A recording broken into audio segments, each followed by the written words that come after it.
കണ്ണൂർ ജില്ലയിലെ തളിപ്പറമ്പിൽ ഒരു ഉസ്താദിന് 187 വർഷം തടവ് ശിക്ഷ.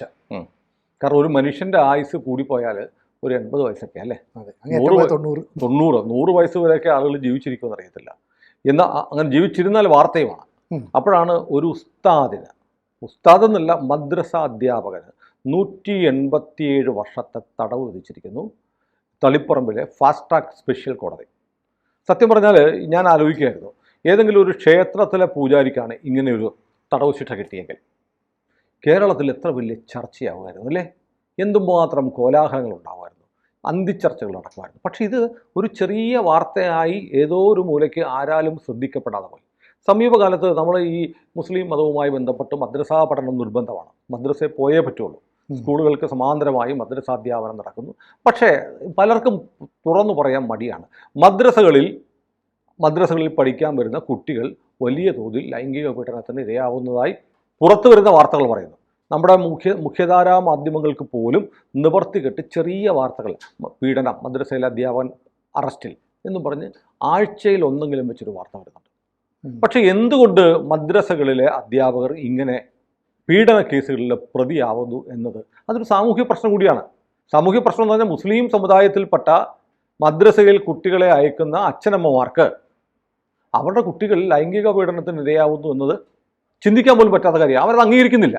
അപ്പം മുസ്ലിം ജനസാമാന്യത്തിനാകെ മദ്രസകളിൽ പഠിക്കുന്ന തങ്ങളുടെ കുട്ടികളുടെ സുരക്ഷിതത്വത്തെക്കുറിച്ച് താല്പര്യമുണ്ട്. അതുകൊണ്ട് തന്നെ എന്തുകൊണ്ട് ഇങ്ങനെ ഇപ്പം നമ്മൾ ഈ പ്രണയത്തിൻ്റെ പേരിൽ ആരെങ്കിലും പെട്രോൾ ഒഴിച്ചു കത്തിച്ചു എന്നുള്ള വാർത്ത വന്നാൽ അത് ഒരു ഗ്രേവ് ഒഫൻസ് തന്നെയാണ്, ഞെട്ടിപ്പിക്കുന്നതാണ്. പ്രണയം നഷ്ടപ്പെട്ടു പോയി, അല്ലെ പ്രണയം നിരസിച്ചു എന്ന പോലെ അങ്ങനെ കൊല്ലുന്ന വാർത്തകൾ കേരളത്തിൽ ഉണ്ടായിട്ടുണ്ട്. അതൊക്കെ വലിയ വാർത്തകളും ലൈവ് റിപ്പോർട്ടിങ്ങും ചർച്ചകളും ആവുന്ന കേരളത്തിൽ എന്തുകൊണ്ടാണ് പേരൻസ് അവരുടെ മദ്രസ അധ്യാപകനെ രക്ഷകർത്താക്കൾക്ക് തുല്യമായി കണക്കാക്കി തന്നെയാണ് മദ്രസ വിദ്യാലയങ്ങൾക്ക് വിടുന്നത്? വിദ്യാലയങ്ങൾ പോലെ തന്നെയാണല്ലോ അവിടെ 12ാം ക്ലാസ് വരെ പഠിക്കുന്നവരുണ്ട് മദ്രസകളിൽ. അതിൻ്റെ സർട്ടിഫിക്കറ്റ് സംസ്ഥാനത്തെ വിദ്യാഭ്യാസത്തിൻ്റെ സർട്ടിഫിക്കറ്റ് ഈക്വലൻ്റ് ആക്കണമെന്നുള്ള വാദമുണ്ട്, ആണെന്നുള്ള വാദവുമുണ്ട്. ഇങ്ങനെയൊക്കെ വരുമ്പോൾ വിദ്യാഭ്യാസത്തിൻ്റെ മദ്രസകളെ ആശ്രയിക്കുന്ന കുട്ടികളുടെ സുരക്ഷിതത്വം എന്തുകൊണ്ടാണ് ചർച്ചയാവാത്തത്? കാരണം സിമ്പിളാണ്, അതൊരു മതവുമായി ബന്ധപ്പെട്ട കാര്യമാണ്. അതിനെക്കുറിച്ച് ചർച്ച ചെയ്താൽ മതത്തിലെ ആളുകൾക്ക് ഇഷ്ടപ്പെടില്ല എന്നൊരു തോന്നലുണ്ട്. മതത്തിലെ ആളുകൾക്ക് ഇഷ്ടപ്പെടാഴിയൊന്നുമില്ല. കാരണം മതത്തിലെ കുട്ടികളുള്ള മാതാപിതാക്കൾക്ക് അതിൽ എതിർപ്പുണ്ടാകത്തില്ല. ചില മത പുരോഹിതന്മാർക്ക് ഇഷ്ടപ്പെടത്തില്ല. നമ്മൾ എത്ര കേസുകൾ ചെയ്തു. ഇപ്പോൾ ഈ കേസിലെ പ്രതി മുഹമ്മദ് ഷാഫി 41 വയസ്സ്. അയാൾ ആലക്കോട് പഞ്ചായത്തിലെ ഉദയഗിരിയിലെ ഒരു മദ്രസയിലെ അധ്യാപകനായിരുന്നു. അയാൾ എന്ത് ചെയ്തു? അയാൾ അവിടെ പഠിക്കാൻ വന്ന കോവിഡ് കാലത്ത് പഠിക്കാൻ വന്ന വിദ്യാർത്ഥിനെ, 14 വയസ്സുള്ള വിദ്യാർത്ഥിനിയെ ആ ലോക്ക്ഡൗൺ പീരീഡ് അടക്കമുള്ള കാലത്ത് 1 വർഷത്തോളം നിരന്തരം പീഡിപ്പിച്ചു കഴിഞ്ഞ് പിന്നീട് ഈ കുട്ടിയുടെ സ്വഭാവത്തിലൊക്കെ വലിയ മാറ്റം വന്നു. ആരോടും മിണ്ടാതായി, പഠനത്തിൽ മോശമായി. ഇതെന്ത് പറ്റിയെന്ന് അങ്ങനെയാണ് മാതാപിതാക്കൾ ശ്രദ്ധിക്കുന്നത്. എന്നിട്ട് പേരൻസ് കൊണ്ടുപോയി ഒരു കൗൺസിലറുടെ അടുത്ത് കൊണ്ടുപോയി. കൗൺസിലിങ്ങിലാണ് കുട്ടി പറഞ്ഞ് കഴിഞ്ഞ 1 വർഷത്തോളമായി, 1 വർഷത്തിലേറെയായി, 2 വർഷത്തോളമായി താൻ നിരന്തരമായി മദ്രസ അധ്യാപകനായ ഈ മുഹമ്മദ് റാഫി എന്ന 41കാരൻ, 41 എന്നുള്ള നമ്പർ കാണുമ്പോൾ ഒരു കൗതുകമുണ്ട്. ആ കുട്ടിക്ക് 14ആണ്, അത് തിരിച്ചിട്ട 41. അങ്ങനെ 41കാരൻ നിരന്തരം പീഡിപ്പിച്ചുകൊണ്ടിരിക്കുകയായിരുന്നു. ഒന്ന് ആലോചിച്ച് നോക്കൂ. എന്നിട്ട് പറഞ്ഞു, പുറത്ത് പറഞ്ഞാൽ നിന്നെ കൊന്നുകളയും എന്ന് പറഞ്ഞ് പീഡിപ്പിക്കുകയായിരുന്നു. വേറെ ചില വാർത്തകൾ, ഇയാളുടെ മോതിരം കാണിച്ച് മോതിരത്തിന് അത്ഭുത മോതിരമാണ്, മാന്ത്രിക സിദ്ധിയുള്ള മോതിരമാണെന്നൊക്കെ പറഞ്ഞ് ഈ കുട്ടിയെ വശീകരിച്ച് പ്രലോഭിപ്പിച്ചു. ചെറിയ കുട്ടിയല്ലേ, അതിന് വല്ലതും അറിയാം എന്ന് പറഞ്ഞ് ഏതെല്ലാം തരത്തിൽ ഉപദ്രവിക്കാമോ ആ തരത്തിലൊക്കെ ഉപദ്രവിച്ചു എന്ന് കണ്ടെത്തിയിട്ടാണ് ഈ Taliparamba fast track judge R Rajesh 187 വർഷത്തെ ശിക്ഷ വിധിച്ചത്. പക്ഷെ സത്യത്തിൽ ഇത് ഞെട്ടിക്കുന്ന ഒരു വിധിയാണ്. ഇത് ചർച്ച ചെയ്യേണ്ടതാണ്. പക്ഷേ നമ്മുടെ കേരളത്തിലെ മാധ്യമങ്ങളെ സംബന്ധിച്ചിടത്തോളം ഇതൊന്നും ചർച്ച ചെയ്യാൻ തയ്യാറാവില്ല. സാംസ്കാരിക നായകന്മാർ, ഞാൻ നേരത്തെ പറഞ്ഞ പോലെ ഏതെങ്കിലും ഒരു ക്ഷേത്രത്തിലെ പൂജാരി അവിടെ പൂജയ്ക്ക് വന്ന ഒരു പെൺകുട്ടിയെ ഇതേപോലെ പ്രലോഭിപ്പിച്ച്, അല്ലെങ്കിൽ മന്ത്രവാദം നടത്തിത്തരാം, നിനക്ക് വേണ്ടി ഒരു സ്പെഷ്യൽ പൂജ നടത്താം എന്ന് പറഞ്ഞ് വീട്ടിൽ കൊണ്ടുപോയി പീഡിപ്പിച്ചാൽ ഇവിടെ എന്തൊരു ആഘോഷമായിരിക്കും. ഞാൻ ആഘോഷം എന്നുള്ള വാക്ക് ഉപയോഗിക്കുകയാണ്. കാരണം ഹിന്ദുക്കളെ ആകെ അപമാനിക്കാൻ കിട്ടുന്ന ഒരു സംഭവമായി അത് കൊണ്ടാടും. ഇവിടെ ആ സംഘി ഭീകരത കണ്ടില്ലേ എന്ന് പറയും. വലിയ ചർച്ചകളടക്കം ചാനൽ വിധിയെഴുതും, ക്ഷേത്രങ്ങൾ അന്ധവിശ്വാസം എന്നൊക്കെ പറഞ്ഞിട്ട് എന്തൊരു പൊല്ലാപ്പായിരിക്കും. പക്ഷേ ഇത് ഒരു കോളത്തിലുള്ള ചെറിയ വാർത്തയായി ഒതുങ്ങിപ്പോകുന്നു. കാരണം സംഘടിത മതവിഭാഗത്തിൽപ്പെട്ട ഇത്തരം തെമ്മാടിത്തരങ്ങൾ ചർച്ച ചെയ്യാൻ പോലും ഭയമാണ് കേരള സമൂഹത്തിന് എന്ന നിലയിലേക്ക് കാര്യങ്ങൾ മാറിയിരിക്കുന്നു. ഏതായാലും ഞാൻ ഈ വിധി നോക്കിയപ്പോൾ ഈ 187 വർഷത്തെ തടവ് കൂടാതെ 9,10,000 രൂപ ഈ കുഞ്ഞിൻ്റെ കുടുംബത്തിന് നഷ്ടപരിഹാരമായി കൊടുക്കാനും കോടതി ഉത്തരവിട്ടിട്ടുണ്ട്. അതിലേറെ കൗതുകകരമായ ഒരു കാര്യം, അതാണ് ഏറ്റവും ശ്രദ്ധിക്കേണ്ടത്. എനിക്ക് സത്യത്തിൽ ആ ഭാഗം കേട്ടിട്ടാണ് ഞാൻ ഞെട്ടിപ്പോകുന്നത്. അതായത് ഈ പ്രതി നേരത്തെ കണ്ണൂരിൽ ഒരു മദ്രസാധ്യാപകനായിരിക്കെ ഇതേ പരിപാടി ചെയ്ത് ഒരു കുട്ടിയെ പീഡിപ്പിച്ച് കേസിൽ പ്രതിയായി പരോളിൽ ഇറങ്ങിയിരിക്കുകയാണ്. നിലവിൽ പരോളിലാണ്. അങ്ങനെ ഒരു മദ്രസയിൽ പഠിക്കാൻ വന്ന ഒരു പെൺകുഞ്ഞിനെ ലൈംഗികമായി ചൂഷണം ചെയ്തതിന് അറസ്റ്റിലായി ജയിലിൽ പോയി പരോളിൽ ഇറങ്ങിയ പ്രതിയാണ് മറ്റൊരു മദ്രസയിൽ അധ്യാപകനായിട്ട് വരുന്നത്. അതാണ് ഇതിനകത്ത് അപകടം. കാരണം ഈ ആളുകളെ മദ്രസ അധ്യാപകരായിട്ട് തിരഞ്ഞെടുക്കുമ്പോൾ ഇവരുടെ ബാക്ക്ഗ്രൗണ്ട് പോലും ചെക്ക് ചെയ്യുന്നില്ല. അപ്പോൾ മാത്രമല്ല, ഒരു തവണ ഇയാൾക്ക് വേണമെങ്കിൽ ഒരബദ്ധം പറ്റി, പീഡിപ്പിക്കുന്ന അബദ്ധമൊന്നുമല്ല, ഇനി അതൊരു അബദ്ധമായിട്ട് കൂട്ടിയാൽ പോലും അതിനകത്ത് ജയിലിൽ കഴിഞ്ഞിട്ട് പരോളിൽ വിടും. പരോൾ നല്ല നടപ്പ് കൂടെ ആണല്ലോ പരോള്, അല്ലേ? നല്ല നടപ്പ് ഉറപ്പാക്കേണ്ടുന്ന കാലമാണ് പരോള്. അല്ലെങ്കിൽ ജീവിതകാലത്ത് പിന്നീട് പരോള് കിട്ടത്തില്ല. അതുകൊണ്ട് ഏറ്റവും കോഷ്യസായി ഏറ്റവും ശ്രദ്ധാപൂർവം ജീവിക്കേണ്ട കാലമാണ് പരോൾ കാലം. പരോൾ കാലത്ത് ഇറങ്ങിയിട്ട് ഇവൻ ഈ നരാധമനായ മനുഷ്യൻ മുഹമ്മദ് റാഫി അവൻ മറ്റൊരു മദ്രസയിലെ അധ്യാപകനായി അവിടെ ഇതേ കാര്യം ചെയ്തു എന്ന് പറയുമ്പോഴാണ് ഇതിൻ്റെ ഗൗരവം ഇരട്ടിപ്പിക്കുന്നത്. ഞാൻ അത് കണ്ടാണ് ഞെട്ടിപ്പോയത്. ഒരു കുഞ്ഞിനെ പീഡിപ്പിച്ചു എന്നത് ഞെട്ടിക്കുന്നതല്ല എന്നല്ല ഞാൻ പറഞ്ഞത്. പക്ഷെ അതിലും ഭീകരമാണ്. ഒന്ന്, ഇവന്റെ മാനസികാവസ്ഥ, ബേസിക് ക്രിമിനലാണ്. രണ്ടാമത്തത്, മദ്രസയിലേക്ക് എടുക്കുന്ന അധ്യാപകരുടെ പശ്ചാത്തലം പരിശോധിക്കാനുള്ള സംവിധാനങ്ങൾ നമ്മുടെ നാട്ടിൽ ഇല്ലേ? എനിക്കറിയില്ല. ഇത് ഈ വീഡിയോ കാണുന്ന മുസ്ലിം സഹോദരന്മാർ ചിന്തിക്കേണ്ടതാണ്. പക്ഷെ ഇതൊന്നും പറയാതെ ഇപ്പൊ ചെയ്യാൻ പോകുന്നറിയാമോ? നമ്മളെ തെറി പറയാനായിരിക്കും വരുന്നത്. നമ്മളെ തെറി പറയാനായിരിക്കും വരുന്നത്. പക്ഷെ നമ്മളിത് പറയുന്ന ഈ സമൂഹത്തിനെ സംബന്ധിച്ച് ഒരു വലിയ കൺസേണാണ്. ഈ ഓരോ ദിവസവും ഈ വാർത്തകൾ വായിക്കുമ്പോൾ മുസ്ലിം സമുദായത്തിൽപ്പെട്ട അച്ഛനമ്മമാർക്ക് നെഞ്ചിൽ തീയുണ്ട് കുട്ടികളെ വിടാൻ.